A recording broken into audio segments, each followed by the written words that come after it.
Wait, can I ask Bert a question right quick? Yeah, what's going on? When you speak about like there's the creative side, but there's also like the economic side, right? And so when I think about that, I think about your that's your left and right brain, right? And so I'm wondering, like, in your experience, does be like the more you get versed in this economic side of how to move appropriately in that way, how do you, like, when it comes to creating, how do you switch your brain over? Like, do you have to put yourself literally in a different space? Like, do you have to physically remove yourself and put you in a different space to actually then go back to creating the story, the art, the things of that nature? Like, how do you get what is the situation around like being able to switch between being in that creative energy versus being in this like a little more like logical and pragmatic space around the economics of it? It's so wild that you're asking that specific question right now, B, because I just had like a real soul searching moment about a week ago. The company. Nigga, I'm magical. Come on now, you know what's up.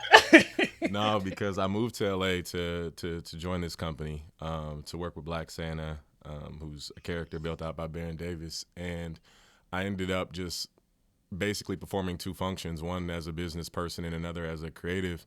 And it was paining me because the business was actually taking up about 80% of my time, and I wasn't really getting to write. You know, I'm not a business person who became a creative. I'm a creative who became a business person to sustain my creative. And so I wasn't, although I love the business side because of what it can provide in terms of opportunities and generational wealth and pipelines, I wasn't really getting to create. And then I had to be honest with myself and say, right now, am I can I be of more help as somebody who can help provide opportunities and pathways, or as somebody who's writing another book?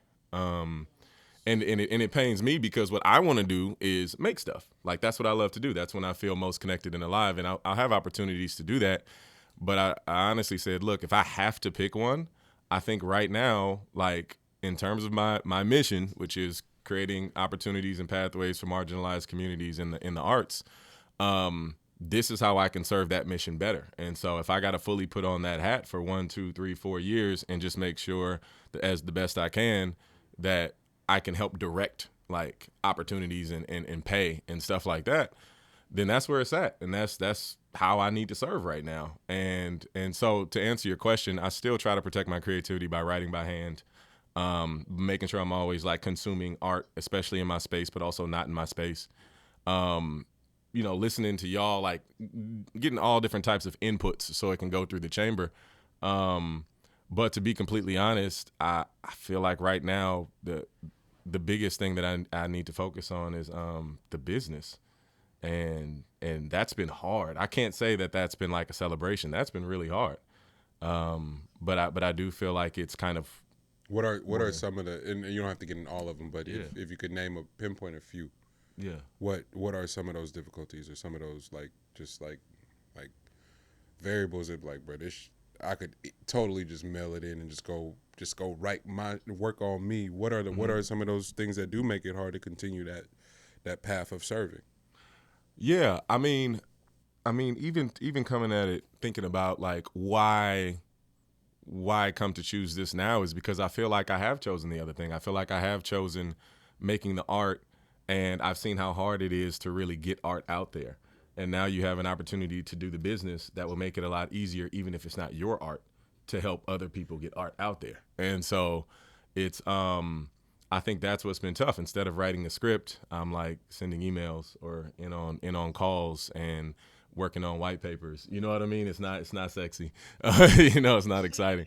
But I do understand that, like, if I were to move purely into the creative, what I'm essentially doing is allowing somebody to come in and be my boss. I'm leaving the seat of decision making to go down into creative, but now I have to probably convince somebody who may know less than I do or may care less than I do about this medium that this is something worthwhile. And so that situation just seemed kind of wild to me. And so I think that's what makes it hard, man. It's just it doesn't fill your cup in the same way, but it does. I think it does more good in a wider reaching sense.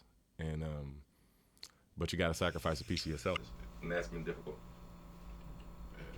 How do you reset your mind, and this may be something that, since you said you were just processing this, maybe you haven't gotten to it yet, but if you're choosing, like, you were in a place where you're having to make a difficult decision, Mm-hmm. like it just is what it is, and you're choosing this other space to be in that's a little more in service to other people and opening doors and all of those things, but there's still the reality of, like, you're gonna have to reset your mind and still have to find like the beauty and the joy in that space, because you're going to operate in that space a little bit more. Like, how do you reshift your, like, your perspective? Like, how do you find, be present and find joy in doing this other thing that is, like, it's not the fun glamorous part, it's the very, like, pragmatic part. Um, I mean, at least for me, it's finding joy and fulfillment in the results, right? Like, I had a chance to go to the Black Santa activation, Black Santa and CC in San Francisco. The mascots are there; they're taking pictures with kids, and it's like, yeah, maybe I haven't had the chance to write as many stories for Black Santa, but because I get to help overall, then I get to see this kid genuinely smiling, having a great time with these characters that look like him. Um, and I think like that sort of macro impact, even though it's not as intimate as maybe creating a story and seeing what it does. Long story short, I think part of it, the creative side, is ego, right? Like, I want to be a part. I want to be in the kitchen with everybody. I like cooking up, but that's not what's needed right now more than other stuff. So I think the end result of hopefully seeing kids be able to see the Black Mickey Mouse, which is what we're trying to make him. I think that just holds some purpose that's different than any other opportunity that's been on the table. It's in timing. Timing makes such a huge difference that I just don't want to focus on the wrong thing at the wrong time, and have it be maybe okay for me personally, but not necessarily for the bigger missions that we're all working for. So yeah, it's a strange intersection. I've never been here before, and it's been challenging, for real. Monty, do you almost like, do you resonate with that in a way? Because I think when you spoke last week about that shift you were having about, like, kind of around rapping versus being in service, like, are you in a similar space? No, that's kind of why I'm just processing it, because Bird is exactly like, he's nailing it, and he's got a little bit more framework, or a lot more framework around it than I do. Um, that the idea of niggas being like, yo, when you putting out an album is sound like the silliest shit in the world to me right now. Like, it, like, I don't even, like, not even on no, like, it just, for what, bro? Like, the baby in here, I keep cut, but fuck rap. Like, they're not taking care of none of my niggas. They're not making sure our wellness is, like, the prostitution of wellness. Like, now niggas in rap that ain't never gave a fuck about nobody wellness is promoting wellness, and at the same time making the same shit that they've been making. So it's like, oh, y'all goofy for real. So I'm not best served making another record right now. There are artists, there are prolific artists like Jane Hancock that just need a nigga to remind them to that they the GOAT. Like, my role might be better served just doing that. Making sure Kev got enough bandwidth to just get his shit off. Like, it's other shit that's way more fulfilling right now than making a rap song. But like, it's cool. And then, like, you put it up, the niggas who already listen to you go, oh, that shit tight, and then you back at square one. It's not actually impacting no change. It's not building nothing. It's not an actual system that other people can benefit off of, and it's not feeding other families. So as of right now, and perhaps that'll change, but the distribution conversation is so important to me right as of right now, is because we've never had one. And then the few times we actually were in positions to have one as a region, as a viable region, as one of the top 10 markets, which we've been for God knows how long, the idea that there's no residual, like, economic benefit in present day seems kind of silly. Like, you walk up and down Telegraph, and there's all these workspaces that are government funded, that have been fully rebuilt, restored, Wi-Fi facilities, you name it, and they'd much rather just have them empty than put the artists in there for free. Like, that's disgusting. Like, there's nothing you can tell me to make that make sense. When in Oakland, just Oakland, this is before you get to San Francisco, Vallejo, Richmond, before you get to the surrounding parts, just in Oakland alone, you can go stand in the middle of any street and just stumble into some of the most talented people you've ever met.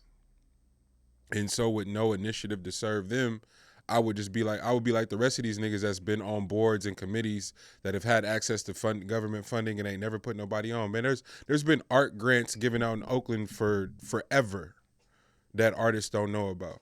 And no one put them on because niggas got in there, found out what it was, and they shut the door behind them. That's crazy. Hey, Monty, you can get a grant for this right now and do the same thing. That's not the play. So educating the artists around me, the Ian Kellys, the Jane Hancocks, the Black Achilles, the Passwords, like the fact that I get to be around them and like just be in a support role. Jizzle's records, like them songs sound nuts, bro. Like I'd rather do that right now. I got a question, Monty. Do they work out percentage points if you don't have like the upfront money to work at to do something in a studio? Yeah. Oh, absolutely. Okay. That happens every day. That's the going. Oh yeah, that's okay, the. Because no artist got no money, you know, and it's like that's what I'm saying. That's what I was thinking about as far as like not utilizing a studio if the artist doesn't have the money. Yeah, you can come in here and record all you want to. I'll own 50% of whatever you make. You can go right ahead. I got to really, like I was telling I don't know Dame like that. We got to really shout out to the boy Dame, bro. Like. A nigga put a fucking play together and on the most beautiful shit, but we got to really rap and understand his perspective. He's like, bro, can't nobody come back to the Reef to do nothing if they ain't signing no paperwork, because niggas is coming and just pillaging the sauce. Like he's like, I can see it from all the way over here, nigga. So I know y'all got to feel away, and I'm like, damn, that's crazy. It's crazy. So. It ain't to be on no tycoon shit. It ain't to be. It's like just to protect yourself, because money make people who ain't never had it do some nut shit. Like a lot of our existence and just finessing and moving around is so predicated on scarcity, and so the amount of things you can get people to do to go against whatever their moral setup is or whatever behind some bread is madness. It's absolute madness. So to answer your question, B, absolutely. But Bird, the framework, if it sounded like I was rambling last week, Bird's framework is exactly what, and Bird's framework and then L's clarity this morning is exactly what I was seeking in that stream of conscious ramble last week.